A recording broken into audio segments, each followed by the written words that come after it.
Hey guys, welcome to episode 6 of Where's Santa?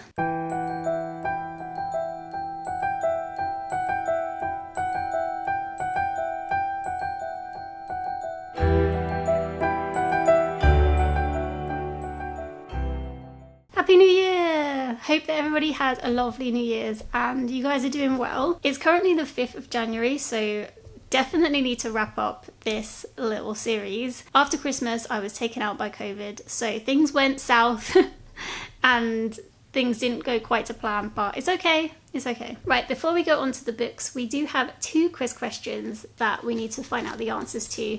So first up, we have this one, which is, which 19th century novel begins, "Happy families are all alike. Every unhappy family is unhappy in its own way"? And my guess was Anna Karenina. And I don't think I remember that for reading Anna Karenina. I think I remember it from a different quiz, to be honest. So yeah, we'll see if I'm right anyway. Maybe I'm completely wrong. No, it was Anna Karenina by Leo Tolstoy. So yeah, well done if you guessed that down in the comments on the last video. Then next up we had, in Louisa May Alcott's Little Women, who is the second oldest March sister? And I guessed Jo, because I feel like Jo's the main character, right? I've only seen the films, I've not read the books, but Jo is the main character and I'm sure she has an older sister with blonde hair and then younger sisters. So that was my guess, Jo, which I feel like has been confirmed to be as right by someone in the comments of the last video. Yeah, Jo March is the second oldest. Very proud of myself for knowing those two. Yeah, Whitney from Tipper's Den, she was like, Jo's my favourite character. It's definitely Jo. So yeah, well done guys. I just want to start off by talking about the 2 books that I said I would be reading at the end of the last video, and that was I was finishing up In the Lives of Puppets by TJ Klune and also reading Murder for Christmas by Frances Duncan. I did finish both of these, so I'm just going to quickly talk about them. So In the Lives of Puppets, I think I spoke to you last time, but I did enjoy this one. I think I gave it 4 stars in the end. So this is a cozy sci-fi story where you're following a young man whose name I've now forgotten because it's been a while. Vic. He lives in this nice treehouse setup with his dad and he has some robot friends, and basically I don't want to go too much into the story because I feel like the plot doesn't really get going until quite far in. It does tell you on the inside cover, I'm pretty sure, yeah it does, but it happens quite late, so I won't talk about it. But essentially they have to go on a journey to do something, so it's one of those kind of adventure stories in that way. Quest stories, I guess. But this book is like very calm. It's kind of, I'm going to use the term healing fiction, I guess, which is a term I've heard Jade from JD Ray Reads say because she's really into her healing fiction at the moment, although she is specifically talking about more translated works, whereas this isn't a translated work. But it did have that vibe to me. I don't know if it's exactly the same vibe, but it was very kind of calm, thinking about life. It was a bit of coming of age story. What I will tell you is that in the story they find another robot and Victor and his friends help to bring this other robot back to life. And there's a bit of a mystery about who this robot is, and kind of more secrets come out because of this other robot. But there's also a bit of a romance between Victor and this robot, or at least there are some feelings between them that start to develop. And to be honest, that part of the story didn't really interest me because it was like really cheesy. And I was like, oh, I don't know. I'm not really a fan of that kind of thing necessarily. But I mean, in parts it was cute, but it was also too cheesy for me. And there were other parts of the story where the humour was quite crude, and that's not really my thing either, so I was like, I don't know. But it's very like minor to the story. The rest of it was very calm, and I definitely flew through this and I enjoyed my time with them on their adventure and kind of working out what was going on and stuff. It was good. It just made you think about life as well. This is a dystopian setting for humans, and that part of the story I found really interesting to think about. So yeah, overall I had a good time with this, so perfect. Next up I read Murder for Christmas by Frances Duncan, and this is actually the 5th in a murder mystery series. I guess that is going to happen with Christmas stories about detectives. I didn't really think that through. But anyway, the detective in this series is Mordecai Tremaine, who I do feel like maybe I've heard of. Like, once I heard the audiobook guy say his name, I think I absolutely butchered that name in the last video when I was telling you about the book. But anyway, Mordecai Tremaine. And he's been invited to this grand house for Christmas because the guy that owns the property, it used to belong to like this other family, but this newer guy has bought it, and he throws these really big Christmas parties because he loves Christmas, and he likes to kind of dress up as Father Christmas on Christmas Eve and deliver the presents to the tree in the middle of the night, like the whole thing. And Mordecai Tremaine has been invited to this kind of weekend, or I assume it's a weekend, maybe it wasn't, to this whole Christmas event. Essentially, the person who invited him along invited him because he thinks there's something like off and something weird going on, so he wants him to kind of find out what that is. And as someone who doesn't really read like classic murder mysteries, to me it read like what I thought a classic murder mystery would be, as in he very much set up the characters at the beginning, and then the guy Mordecai Tremaine would go around and speak to everybody and try to like fit all the pieces together, and then halfway through the story the murder happens, and it was good. I enjoyed my time with this. Out of the 3 Christmas murder mysteries I read for this game, this is definitely my favourite. It kept my interest the whole way through, and I did manage to find the audiobook of it on Scribd, and that was good. And yeah, there were just some bits that I kind of picked up on throughout the story. When the ending was revealed, I didn't know everything, but I felt like I knew some stuff, which was quite satisfying. And yeah, I enjoyed it. I thought it was good. And it actually made me think, oh, maybe I should read more classic murder mysteries, because I did enjoy that like way more than the other 2. So yeah, if you love murder mysteries and you've read this one, I'd like to know what you think, because yeah, just to see kind of where it lands on the scale for people who do read this genre, because I had a surprisingly good time. Okay, so with those 2 books read, it was time to pick the next box, and because I had COVID, there was no way I was doing it on camera, because no. No one needs to see that. So yeah, anyway, I'll cut to that footage now.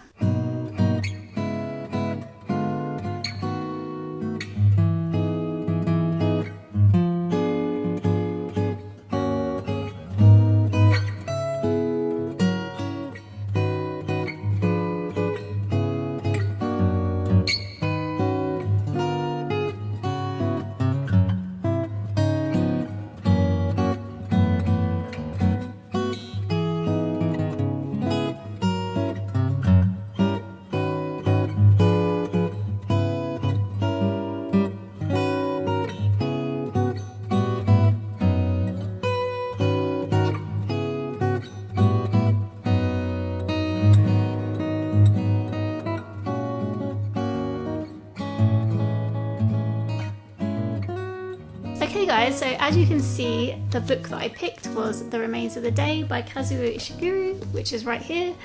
And when I picked this, I literally had 2 days to go, like 2 days to go. But the box that we picked was number 8. And we found Santa, which I've just realised Santa has been there the whole time. So that was a spoiler, guys. I'm really sorry, but I'm not going to film my reviews of the other books again. I'm really sorry, I have very limited time. I just don't have time to redo that. Oh, that's so annoying. Okay, anyway, we found Santa in box number 8, which felt like a Christmas miracle because I had 2 days to go. And I was like, this book is quite substantial. It's quite a quick read, but I thought, well, if I get this book and then a short story, because there are many short stories in here, then I might actually be able to win the game. Because when I find Santa, you can choose like the next box. You don't have to pull from the bag. So I was like, well, with 8, that gives 2 choices, number 21 and number 11. Right, we're going to talk about that in a minute, but For now, let's stick to box number 8 and the remains of the day. So I think what I'm going to do is I'm going to talk to you about the rest of my reads, and then we're going to go through and do any remaining quiz questions or questions and stuff like that. So basically, the remains of the day, I managed to get hold of the audiobook, and I did finish this in 2 days, which was really good. To be honest, because I had COVID, it meant that we couldn't do anything else. So I was able to just sit and listen to this, which was good. And I really liked this. I think I really liked it. So the start of it was weird. Basically, what could I say about this? So the story is being narrated by Stevens, who is this butler that's worked at a place called Darlington Hall for a very long time. He worked for, I guess it was Mr. Darlington, I can't remember now. But he doesn't work for that person anymore. They've passed away, I believe, and now he works for an American guy that I've forgotten the name of.